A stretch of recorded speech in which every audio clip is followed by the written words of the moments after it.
What is up, YouTube? I am Taylor. Welcome back to my channel, and this is going to be my review of The Umbrella Academy, Dallas, by Gerard Way and Gabriel Ba. It was put out by Dark Horse Comics a couple years ago, and yeah, we'll get into it. Stay tuned to the video to figure out how you can win this book, and also stay tuned to see if you won last week's giveaway for the Iron Ghost. Dun, dun, dun. Okay, I'm recording this on... well, when the hell? The 1st of February. So you have until the 8th of February to leave a comment down below and figure out how to win this. We'll get into that in a bit. But let's dig into this review. It's gonna be a rambling review, people. It's what I do. I ramble. I do not plan. I do not have cohesive thoughts. I just mumble my way through this crap. Kind of like this book. Look, that's just transition. All right. So I try to review comics in a vacuum, but it's not always possible. Sometimes the other things around the comic play into the review, and that's going to be the case in this one. I have not read the first hunk of the Umbrella Academy, so that probably really would have helped in this because this is the second arc, or I believe, or the second trade. But what I have done, and it's been a while, but I did watch the first 2 seasons of the Umbrella Academy on Netflix, and this is basically the second season of the Umbrella Academy, but it's really different. So if you've watched the show, it'll help, I think, in ways understand what's going on in this comic, especially if you haven't seen or haven't read the first thing. That said, there's some significant differences. This is a very quick-paced kind of action-adventure romp with a family that the old patriarch of the family had all these kids with superpowers for the most part, except for number 7, who didn't have any real powers, and I don't want to spoil a whole lot. So 7 is the useless member of the family. There are 6 others, some of which died, and some of which other stuff happened to them, and they all have their own powers. In the show, that's kind of it. In this comic, they also all have like code names like Kraken and Seance and that kind of stuff. In the comic, or in the show, they're all really hot messes. They're all kind of dysfunctional and disjointed and a disaster, except for possibly number 5. Number 5 is kind of the little badass of the family, and number 5 in this is as well, but it's different.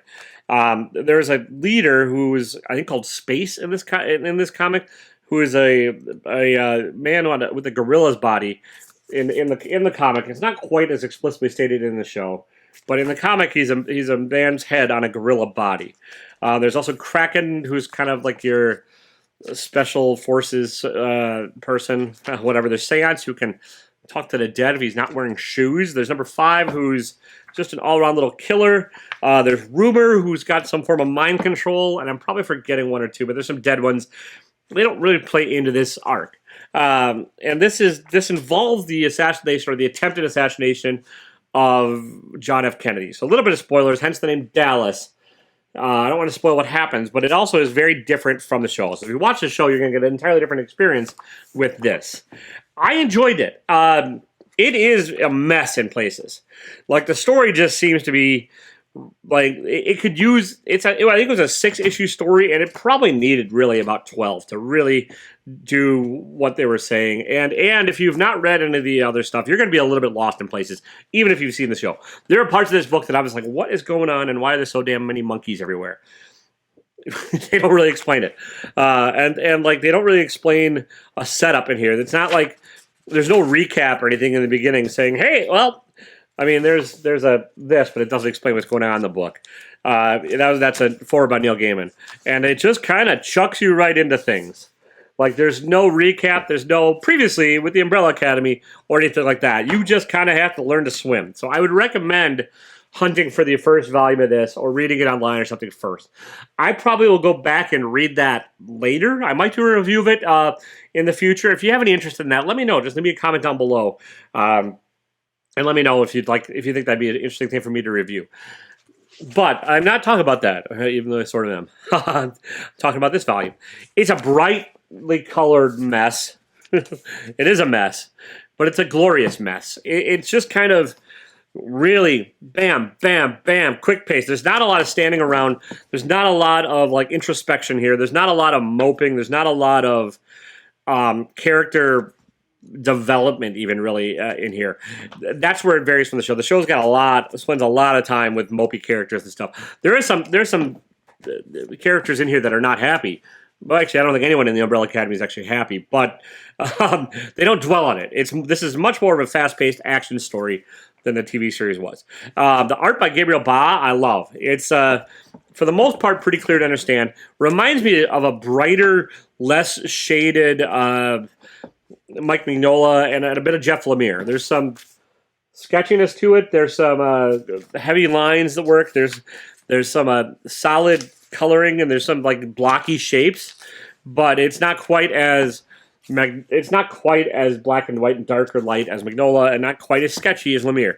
It's its own thing, and I dig it. And I also really like the cover. This is the cover of the 4th issue.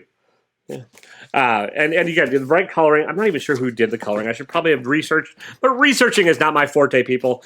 Rambling. Oh, Dave Stewart did the color. Okay, Dave Stewart's a master colorist, and like definitely added, like, it has the ability to have bright and happy, but also dark and moody when needed, with still a touch of like comic book brightness. Coloring's outstanding. The lettering is fine. The lettering is Dave Picos of Lambot. I didn't notice it, so that's good. I mean, if you notice the lettering, it's bad. That's my also humble opinion.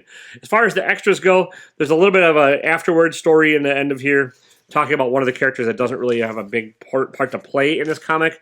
And then there's a little bit of character design stuff. It's not fully chocked with extras, but you get some sketches.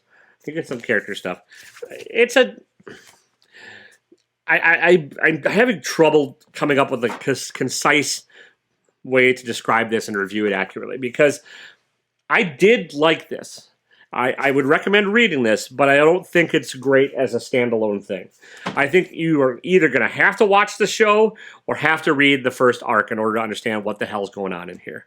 I think if you dive on into this without any knowledge of Umbrella Academy, you're going to be pretty frustrated and you're going to be pretty lost, and you're going to probably not like it. I think I probably would have enjoyed it a lot more if I could have gotten my hands on the first arc, but I just kind of grabbed this off the pile of books I had because it sounded interesting, and I wanted to see if I could figure it out from this. Because like comic companies that do this, they'll sell individual trade paperbacks like this, and like I don't think everyone on the planet grabs the first one. They're like, oh, they'll see Umbrella Academy Dallas. There's no indication really other than that title that this is like the second arc in the series. There's no indication other than that like, you know, you should read the other shit first. And so I'm like, let me just see if I can figure this out. Let me see if I can like talk to you guys about it and see, you know, what your thoughts are on the matter. Do you think like comic companies have a responsibility to the audience to like have an explanation and stuff? I know the old Marvel editor Jim Shooter insisted on like every issue is somebody's first, and there's a lot of exposition, a lot of explanation in almost every issue of the Marvel comics when he was editor. Probably a little too much, probably kind of ham-fisted, but I think there's probably a happy balance to be had.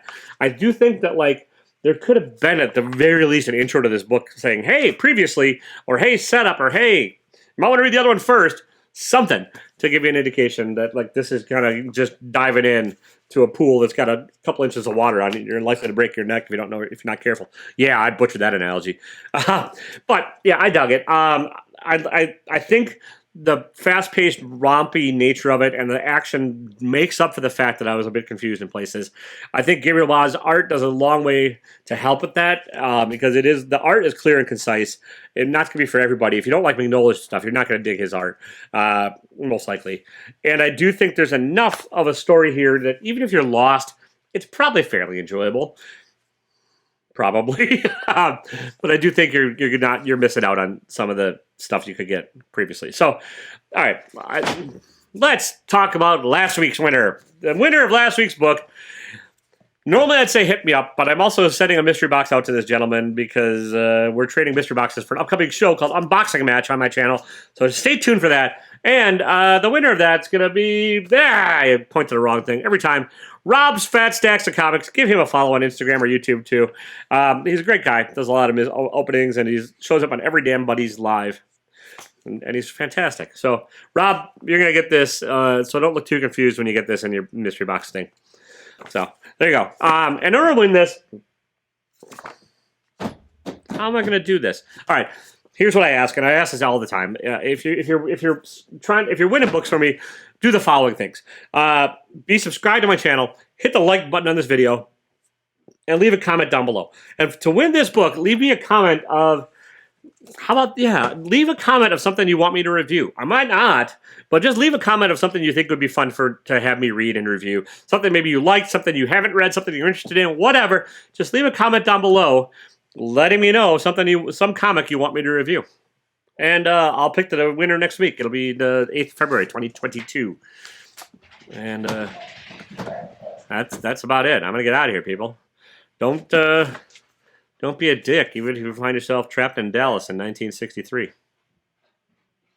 See ya.